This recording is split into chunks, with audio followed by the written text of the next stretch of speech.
Hey there, guys and gals. Welcome to part 2 of our interview with Michael Peterson. If you have not heard part 1 yet, make sure to go back and check that out. We really touch on a really heartbreaking and beautiful story from his childhood, which really helps inform the rest of the interview. But I guess if you're just using this podcast to fall asleep at night to our beautiful voices, then you can forge on right ahead. I know I do the same. If you're a fan of the show, make sure to check out our Facebook group. There's a link in the description. We'd love to hear from you, and we're planning on trying to grow this little Facebook group of ours so that we can create a lot of discussion around each episode, and maybe even get you guys and gals involved in the interviews themselves eventually. So make sure to check it out. That's enough for me, and now for the rest of the episode.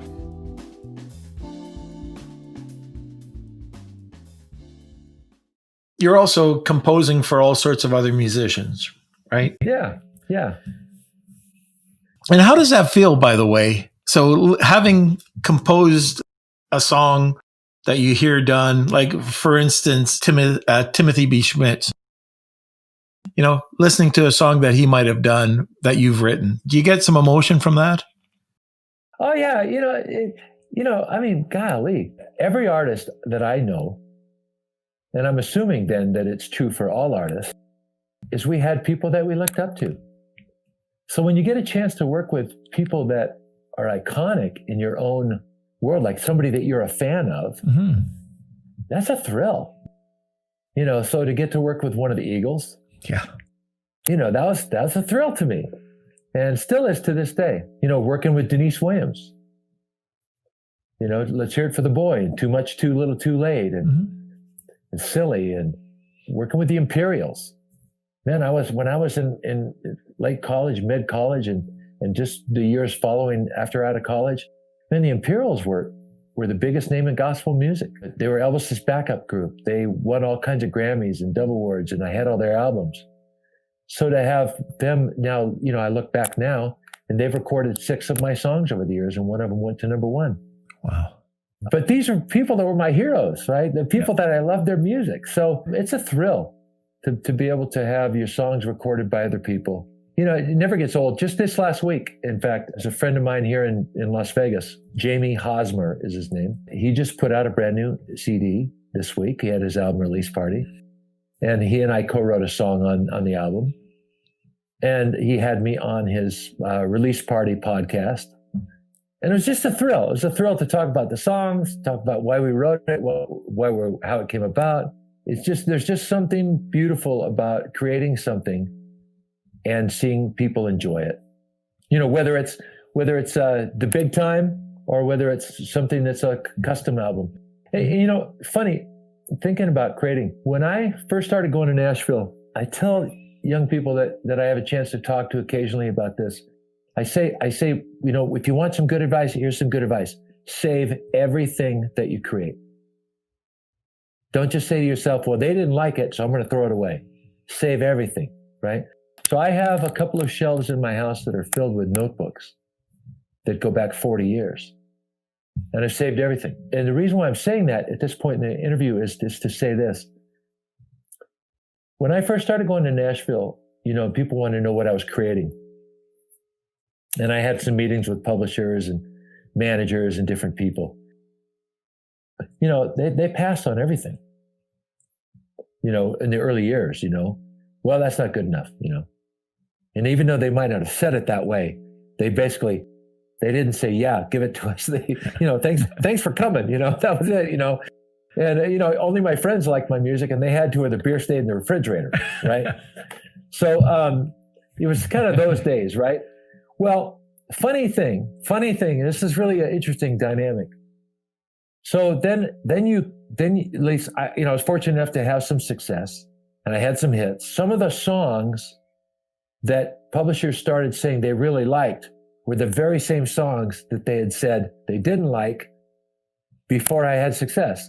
So what I learned in that, and what I think is true, although I haven't been able to prove it, is that context for any idea that we have comes in a context.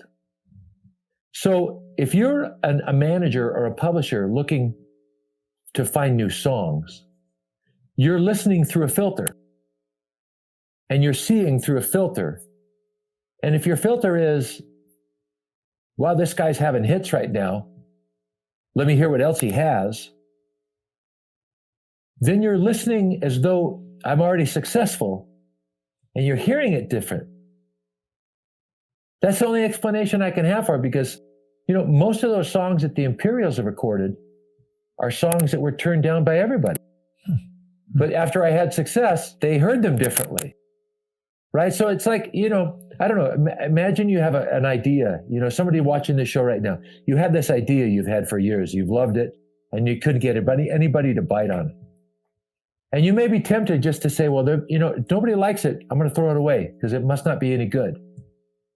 But the truth is, so here's a story. I was ready to quit the music business.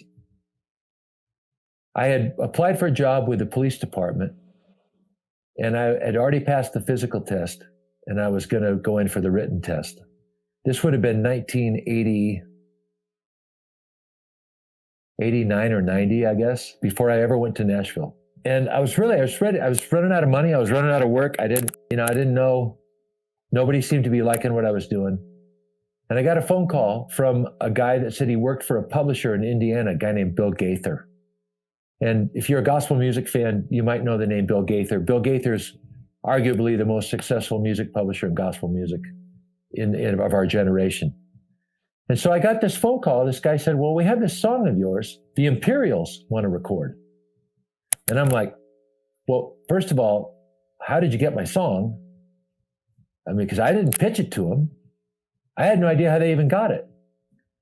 So they said, well, we don't know how they got it. We just want to get a license from you to record the song. So yeah, okay. So they recorded the song. It ended up being the first single off the album, and it ended up going to #1. Now, the backstory of this is, this was a song that had been passed on so many times by publishers. It was a song that was 10 years old. It had been sitting in my catalog for 10 years when this phone call came.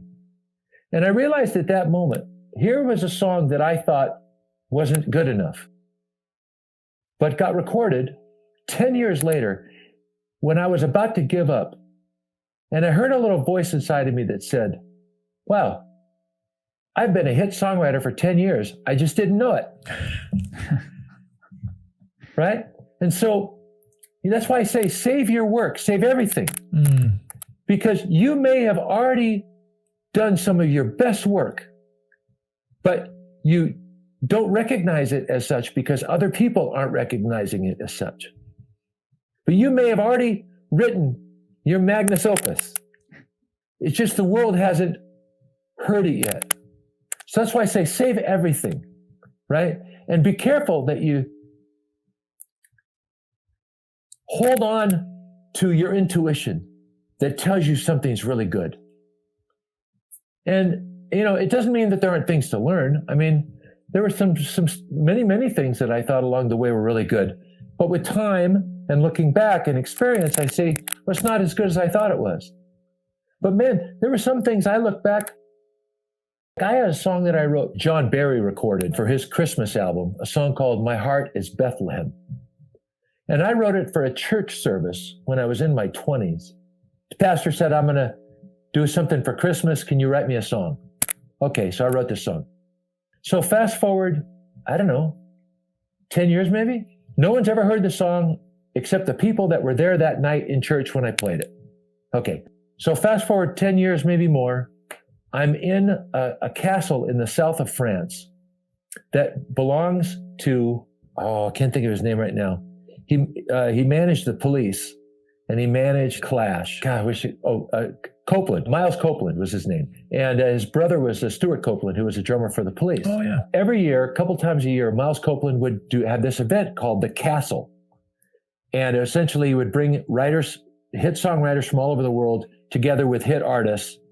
And the idea was to spend about 10 to 14 days creating copyrights. So it's basically a big songwriting retreat. So that was where I met Timothy Schmidt. That's how he and I ended up writing together. One night while I was there, John Barry was also there. And he was in the room next to me in this old, I don't know, 500-year-old house that we were sleeping in.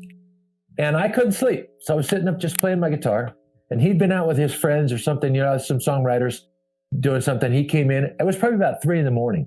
And he stopped by my room to say hello. We were talking a little bit. And he told me he was doing a Christmas album. And I said, well, do you have all your songs? And he said, no, I'm still looking for songs. I said, well, I wrote a Christmas song once. Right? So he said, well, play it for me. Oh, okay. I took a second, tried to remember it. I played it for him. He loved it. He recorded it. It became the title of the album. And for the last 10 years or so, it's been the title of his annual Christmas tour. And, many people have said it's one of the finest new Christmas songs of the last 20 years. But it's just something that I wrote for a church service that nobody ever heard except the people that were there that night. What I'm saying is save everything. You just never know when it's going to come about. And I was 23 or 24 years old when I wrote the lyrics to that song. I look back on it now and I think, oh, where did that come from? I look at the other stuff that I wrote around that time, like if I look back at my notebooks, and they were a very different level of writing than what this was. So where did that come from? Why did it come out? Why is it so, I don't know, just beautiful and otherworldly? I don't know, So all of that, I guess, being said, be careful that you have some kindness for yourself and your creative process. Recognize you're in a journey. Save everything, right? And you never know. Maybe you've already written some of your best work. You just didn't know it because the world hadn't had a chance to hear it yet. Right. That's great. I love those stories. Now, you've also performed quite a bit on military bases. So tell us a little bit about that. And, how I know there's different audiences. So, how did that audience compare to your average audience? When 9/11 happened, I wanted to do something. I was, in the middle of my career, and I was so stunned by what had happened with the Twin Towers being hit in the Pentagon, and that I went down to the recruiting office and I tried to join, but they told me I was too old, so I couldn't join. So I said to my agent, I said, maybe there's something I can do. Maybe there'd be opportunity for me to do something for the troops. Just let me know. I got a call from him one day and he said, you remember you said you don't worry about the money, you just go do whatever? I said, yeah. So he said there's an event at Fort Campbell in Kentucky and about 1,200 service members who are about to deploy to Iraq. Probably had been about 2005, 2004. So I went down there and I did a show. There's some nights where you think, wow, that was magic. And then you have other nights where it's just, it's another show. And it felt like it was just another show in terms of like how the audience responded. It wasn't like I got a big standing ovation. My hair didn't catch on fire. It was nothing magical about it in that sense. But after the show was over, this guy came up to me and asked me for my phone number. And he was the executive officer to the vice chief of staff of the Army, a guy named Dick Cody. And about a week later, I got a call from this contractor in DC saying that General Cody had given him my number and had asked him to call me and see if we could do something together. Who would have thought at that time that my willingness and just desire to serve, not worry about the money at all, just, how can I help, would lead to so many beautiful gifts and really a change of paradigm for me. And it's a bigger story here, so I'll go down down this road, and if you want to stop me. But, when I told you that when I left this last major record deal, because I just felt like they pulled the rug out from underneath me and I was never going to have that happen again. One of the things that I did was I knelt by my bed and I just asked God, bring me whatever you want me to do. I'll do it. I'm not and at that time wasn't a particularly religious person, but I had a feeling that I had a purpose for being here. And I had a feeling that if I had some guidance, maybe I could fulfill that purpose. So I just prayed. I just said, whatever you want me to do, I'll do it. Just send it my way. So I started getting a lot of phone calls from people asking me to donate my time. And I remember thinking, well, maybe I should have prayed for like paying gigs. Anyway, so, here came this opportunity to go do this thing for the Army. And there was no money. I mean, I still had a publishing deal and I had some money in the bank. So it wasn't like I was worried about paying my bills at that point. And I had prayed and asked, if you want me to do it, tell me and I'll do it. My phone started ringing and I started doing all this stuff. That was all for free. So it led me to, get this phone call from this guy in DC after I did this show at Fort Campbell. And I went to DC and they, said, hey, what do you want to do? Honestly, I looked at him and I said, I don't know really very much about the military. I don't even know how to answer the question. I don't know. It's sort of like I said to you earlier, like when I went to Nashville, like I figured I didn't know really what was going on. So if I had some time to learn what was going on, then maybe I could see where I belonged. So I basically said the same thing to him. Like, I don't know how I can help. I could sing, I could speak. But honestly, I said, if you just give me a chance to hang around, just let me hang around a little bit, and let me see what it is that you guys need. And maybe we can figure out together if there's some way that I can help. So that was the attitude that I had and the approach that I had. Well, on my first trip there, I met the person who was in charge of handling, my visit there. And she was a colonel in the Army who was the head of strategic communications for the Department of the Army. We began to work together. She kept asking me how much I needed to get paid. And I said, I don't want to get paid. Just pay my bills and just pay my expenses, travel and food and lodging, whatever. But I just want to donate my time. Well, that woman, long story short, became my wife. The joy that I have in my life now and the blessings that have flowed from being her partner in life are immeasurable to me. And that was all born out of me, kneeling beside my bed saying, hey, whatever you want me to do, I'll do. And I'll go wherever you want me to go.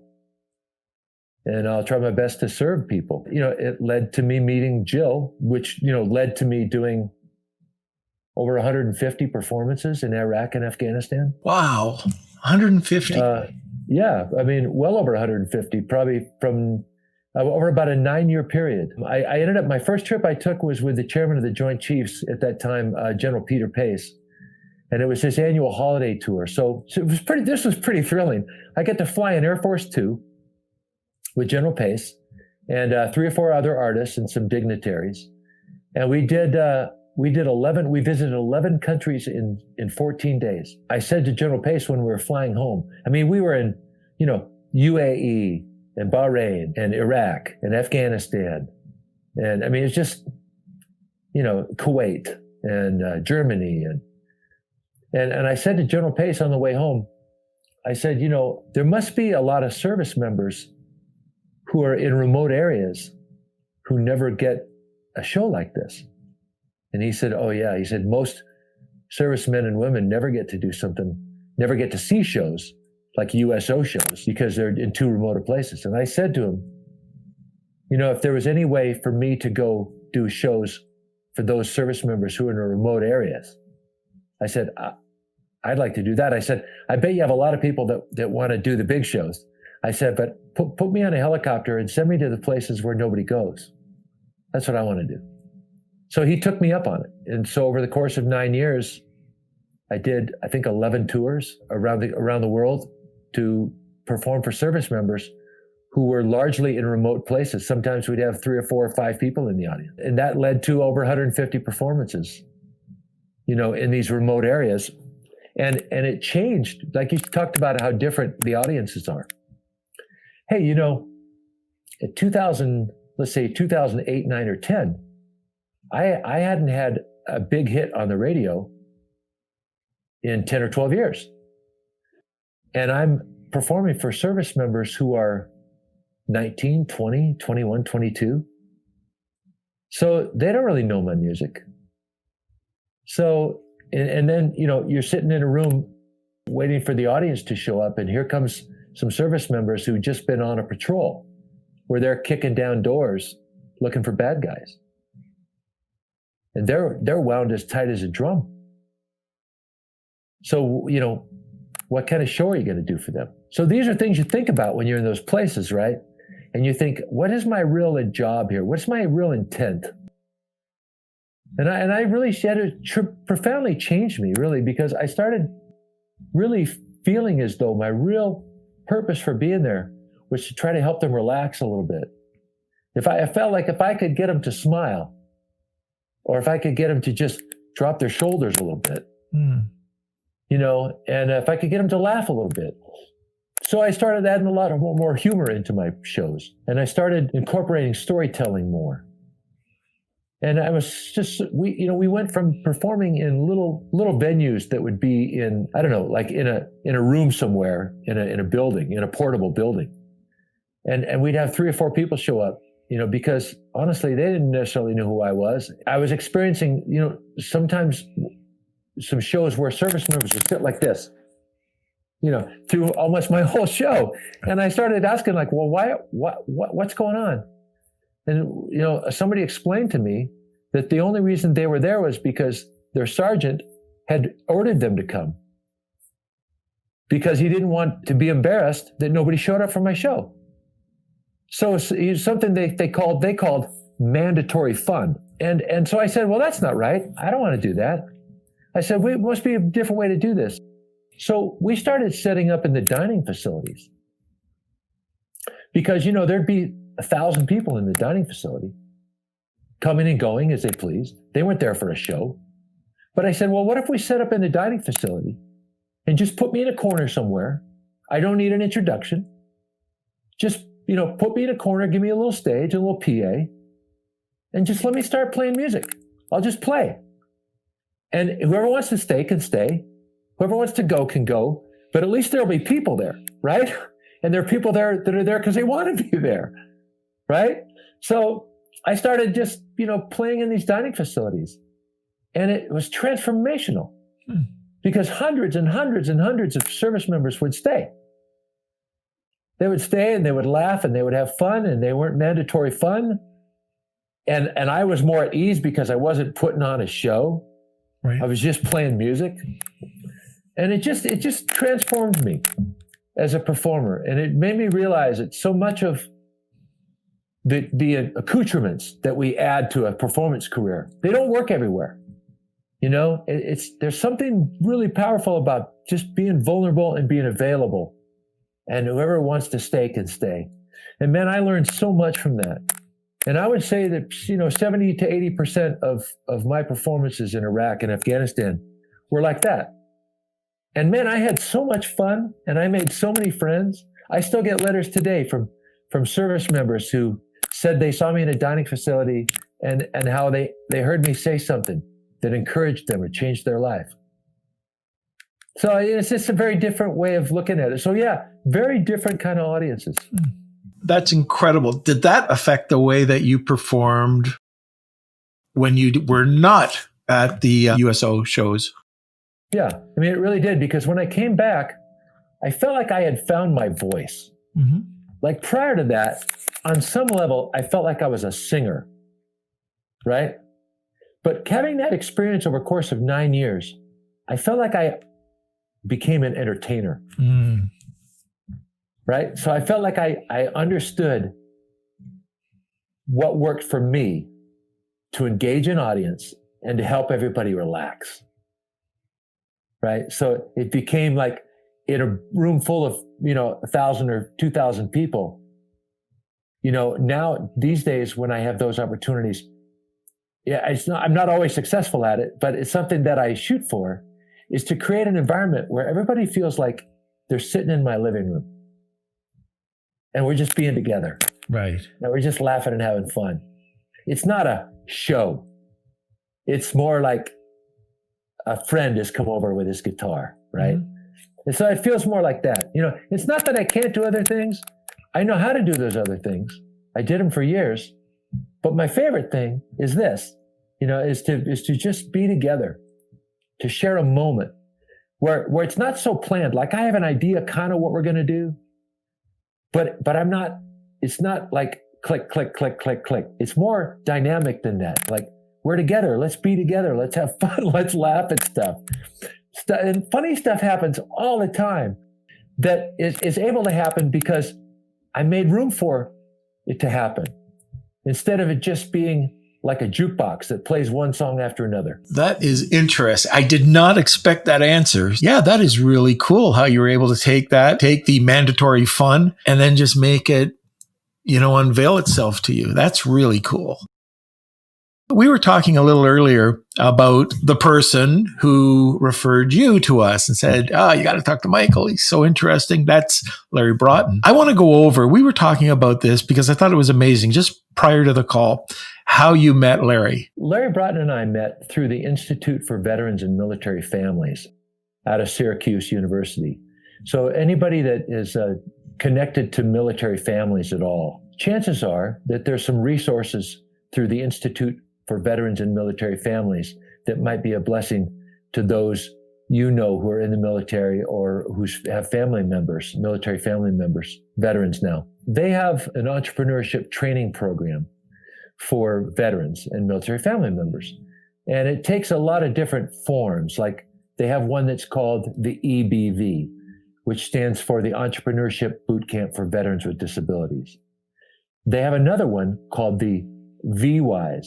That stands for Veteran Women Igniting the Spirit of Entrepreneurship. And so my wife and I have been very, very involved with the VWISE really since its inception. One of the things that I do in helping VWISE is I help them with branding and programming, and I help them with their live events.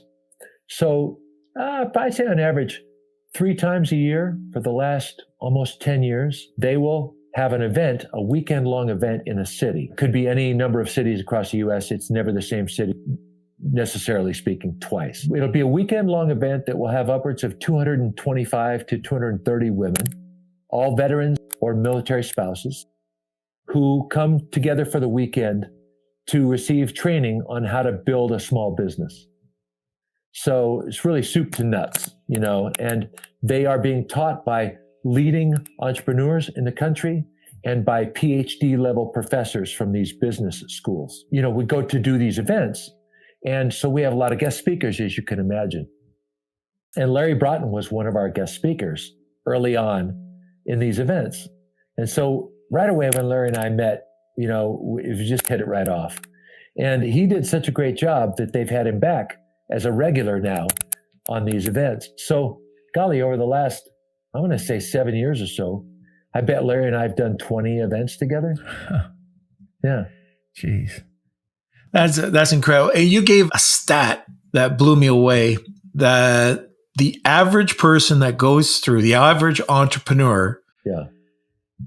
They said, I think they said 60 to 70%, and I'm not exactly right on this, but I'm close. 60 to 70% of the graduates from the IVMF programs have started small businesses. Okay, now the impressive statistic is that close to 97% of those who started those businesses are still in business today after 10 years. That's crazy. That's wild. Yeah, and the gross earnings last year of the IVMF graduates, and again, don't quote me on this, but I'm close, I think. It's in the tens of millions. I heard it was upwards of $50 million a year that their businesses are generating. It's astounding. The success rate that they're having is off the charts in terms of compared to other entrepreneurial startups. Most startups fail. Yeah. Right? So they're doing something right. And part of it is, I think, there's a certain kind of person that starts a small business that's a veteran, right? They have certain qualities that they bring to entrepreneurship that help them succeed. And it's not that you have to be a veteran to have those qualities, but veterans by and large have certain qualities that allow them to beat the odds, so to speak, when it comes to entrepreneurship. The IVMF is the place for training and launching small businesses in the country today, in the U.S. I hope after this podcast, we can reach out, provide some resources. I don't know if they're willing to take any, but I'd love to be able to help somewhere along those lines. That's fantastic. I'll let them know. Yeah, definitely. I'd love to help. Yeah. And, when we talked to Larry about this, he was talking about that attitude, being able, and why he was successful and why he felt vets were the vets that went on to become entrepreneurs. They had this mindset. And anyways, you were just saying, talking about that. I thought that was really interesting. Okay, so let's talk about something a little bit different. I want to talk about any potential or hurdles that you've had to overcome. What were they, and how did you learn from it? I think all hurdles are personal. Like for a moment, I was going to say, you mean personal or professional? But, if you think about it, they're all personal, right? Right. The trauma of my father's murder and my stepfather's suicide as a teen, those are obviously, the major hurdles. Mm.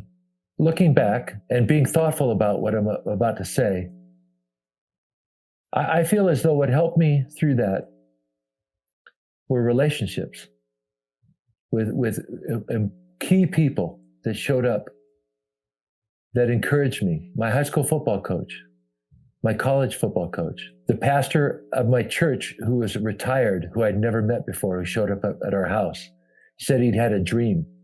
And in his dream, God told him to come over and say hello to me and to encourage me, and offered me a scripture verse, Proverbs 3, verses 5 and 6, that has been for me a guidepost for me all through my life. So people, people that stepped in and offered me encouragement at times when I needed it. My grandmother, those were difficult times. Music helped me through that. Mm-hmm. But I'd say music, people, and just putting one foot in front of the other.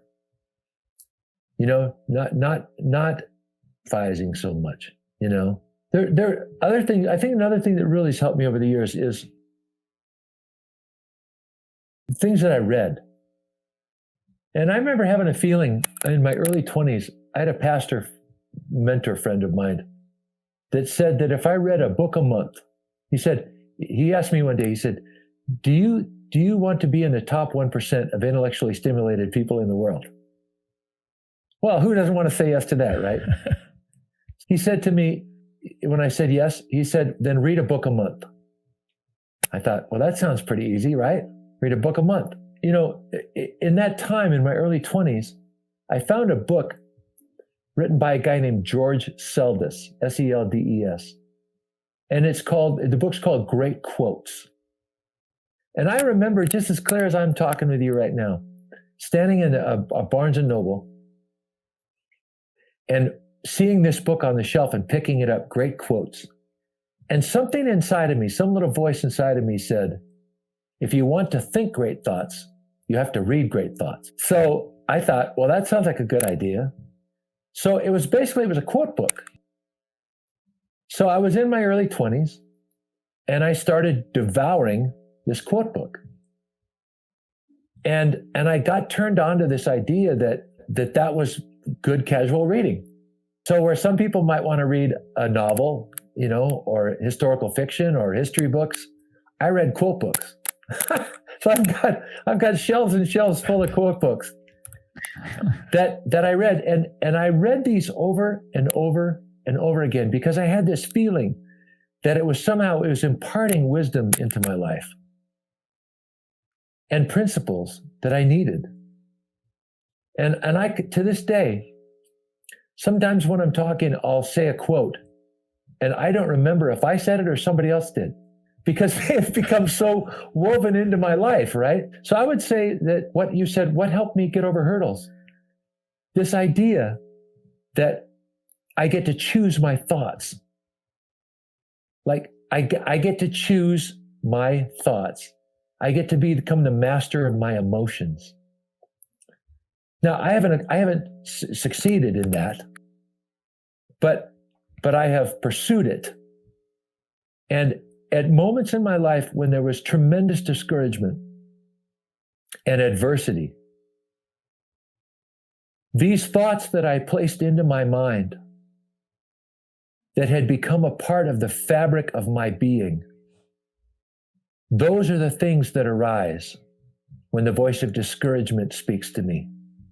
I hear this tap, tap, tap on my shoulder, and I hear the voice of encouragement speak to me. Whatever you think affects what you choose, how you act. I think our choices are what determine our outcomes often, in spite of our circumstances. It's choice, not chance, right? That brings about results in our lives. At least I believe that. And I've seen it over and over again. I'm in the middle right now of memorizing a book. I don't know, years ago, I started reading this book by this guy named OG MANDINO. You've ever heard of him? Oh, yeah. Yeah, I've got a book of his. Okay, so there's a book of his called The Greatest Secret. That's the one I have. Okay, so I started reading that probably around the time I was 35 or 36. And I read it at a time when I was going through a really difficult personal transition in my life. And I thought, I'd had this book, had been sitting on my shelf for decades. I'd gotten it from my college football coach. And I never read it. But one day it jumped out at me when I looked at the bookshelf. And I started reading it. I thought, well, I'll try this. I was going through a difficult time then too, in my 20s. And I found that after about 30 or 40 days of reading these scrolls, there's 10 scrolls, right? And you're supposed to read each one for 30 days, 3 times a day. So by the time I reached about 30 days on the first scroll, I started feeling as though I was memorizing it. I wasn't trying to memorize it. I was just doing what he said to do. Read it 3 times a day for 30 days. And by the end of the month, I felt like I kind of knew it. And so I got this idea, what if I could memorize a book? Like, how cool would that be if you could say that you memorized an entire book? So that was 40 years ago, right? No, probably 30 years ago that I started doing that. I started down this journey of memorizing this book, and life came along and I kind of let it all go. Well, about 5 years ago, I picked it up again and I started reading it. And I started trying to work on fulfilling that promise that I made to myself that I'd memorize a book. So right now I have memorized the first 7 scrolls. Like I know them by heart. I could recite them to you, the 7 scrolls.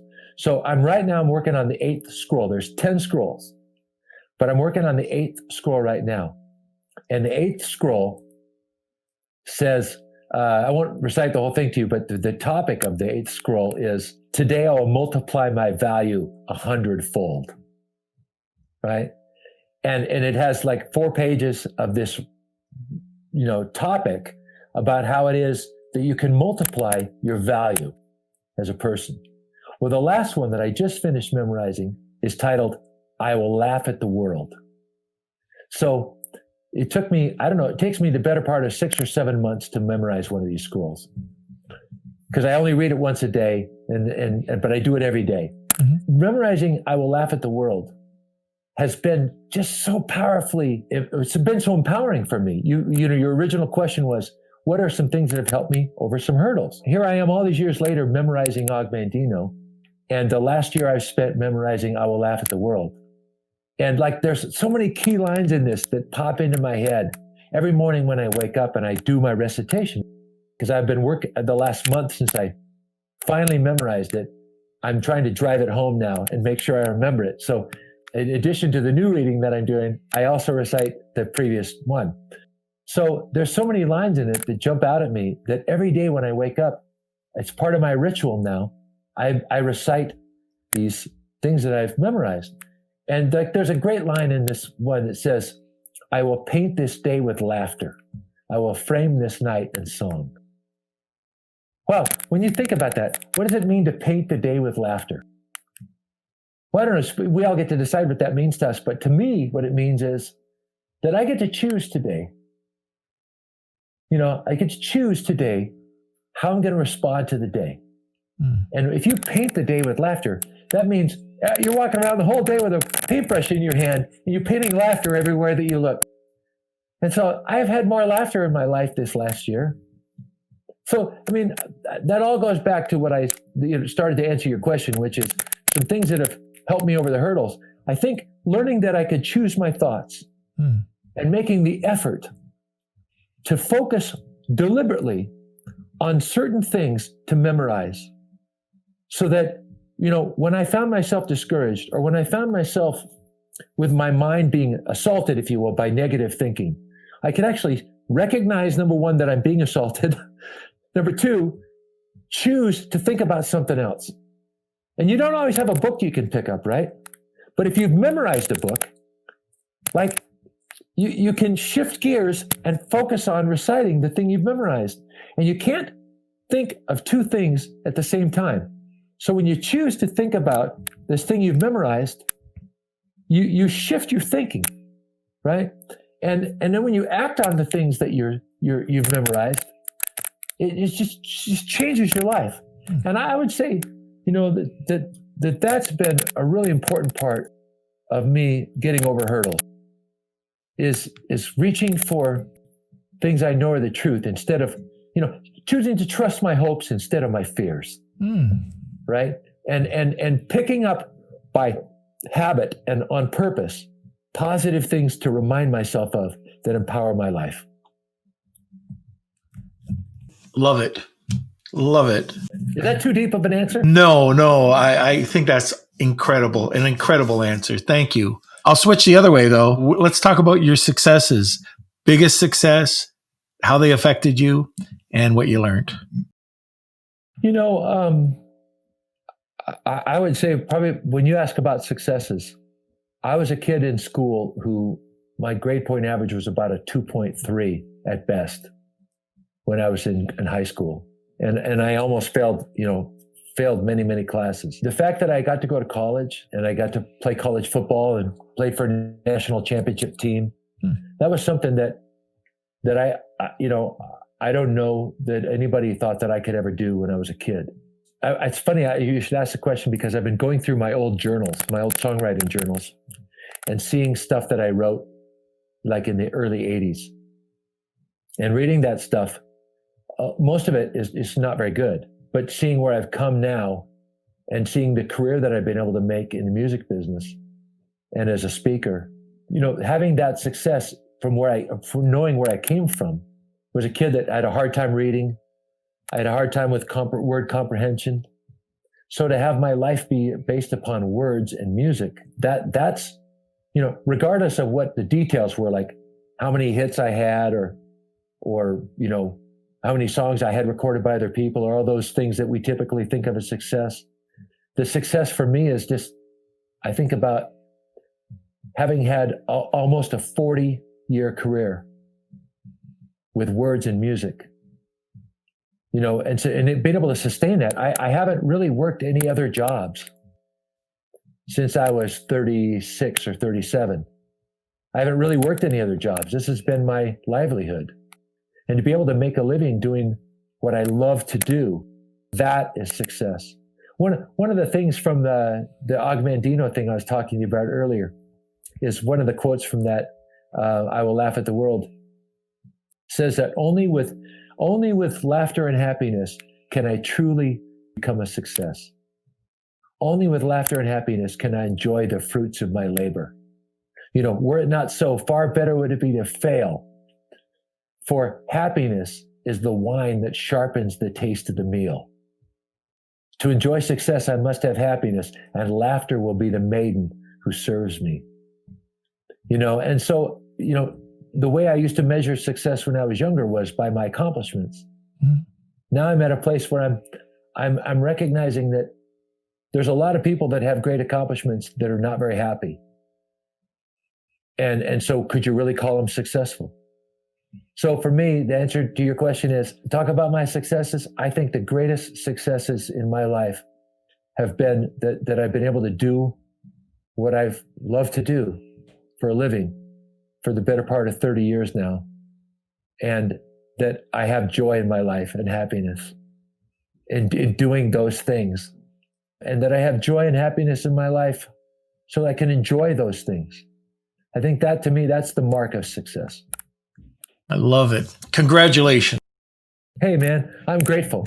I am so grateful. I don't know because I don't talk about this stuff with a lot of other people, but I don't take credit for a lot of it other than that I feel grateful. Less than taking credit. It's more about feeling grateful. I feel grateful that I've been able to be successful in that way. Now, Hayden, do you have any questions for Michael? I think I had one. Maybe we can tie it into this. Like, I know at the beginning of the podcast, you mentioned how you kind of developed a sense of purpose and it was tied to creativity and songwriting and words.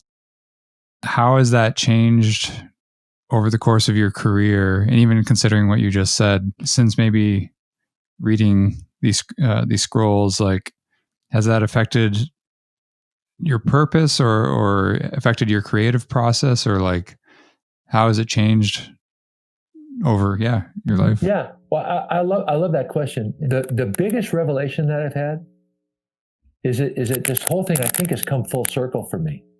Like when I was in my early 20s, and I didn't have a name, I didn't have any success that other people would have, recognized as success. I was writing songs because I felt compelled to. And I was creating because I felt compelled to. I mean, how else do you explain somebody that writes 25, 30 songs a year, just because, right? Now I'm 61. I've come full circle. I'm back to writing. There was a time in my life when I wrote, all the time that I was in Nashville. I wrote because I had a publishing deal.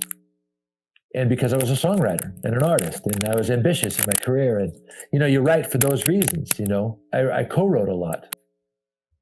Well, since I moved to Las Vegas, which was 8 years ago, I'm not co-writing very much. I'm mostly writing by myself again. I've chosen not to have a publishing deal. So I'm not feeling any pressure to write for the market. I'm writing things that turn me on. And I'm not worried about, when I'm writing them, I'm not worried about who's going to cut this or what's going to come of it. Because when I look back, that's the thing we talked about earlier. When I look back, most of the songs of mine that have been recorded by other people were not songs that I wrote trying to get somebody to record them. Most of the songs that I've written that have been recorded by other people were songs that I wrote from a place of just being honestly and just writing what I felt and what I believed in. And most of the songs that I wrote that I love, that I think are my best work, are not songs that I was trying to write commercially. They were just songs that I wrote from a place. There's a great author by the name of Frederick Buechner. And Buechner is a novelist who's deceased now. He has a book that they've published of his writings called Listening to Your Life. It's a daily devotional that I've been reading for the better part of 15 years now. And one of the passages in Listening to Your Life, Buechner talks about what it is that the job of a writer is. So if you're a writer, he says, your job is to open a vein, to bleed on the page and to pour out your truth, your honesty, whatever it is you want to say, to pour it out in such a way that it's a living expression of some kind of, I don't know, like the words almost carry a DNA in them of the emotional experience that you're having. When I read that from Buechner, I think, man, the songs that I have loved the most over the years, that have touched me the most, have been songs that I suspect had some of that blood in them, some DNA in them. Like I think about a song by Mike and the Mechanics called The Living Years. It was a big pop hit. And it was about a guy who's reflecting on, the death of his father. But there's something about that song that isn't just a pop hit. There's that lyric speaks some kind of truth that's timeless, that feels like somebody opened up a vein to say those things. And so, these days, creatively, I feel like I've come full circle. I'm writing more by myself. I now have the experience of 40 years of writing that I bring to bear on what it is that I create and how I choose to create it. But more than anything, I'm trying to open a vein. And it doesn't always mean it's serious. Like I've been working on this song that's a silly song, but I know enough about craft and songwriting craft to think about how I'm shaping it and I want it to make me laugh. And so, it's a serious pursuit. Even a funny song is a serious pursuit. It's an artistic endeavor.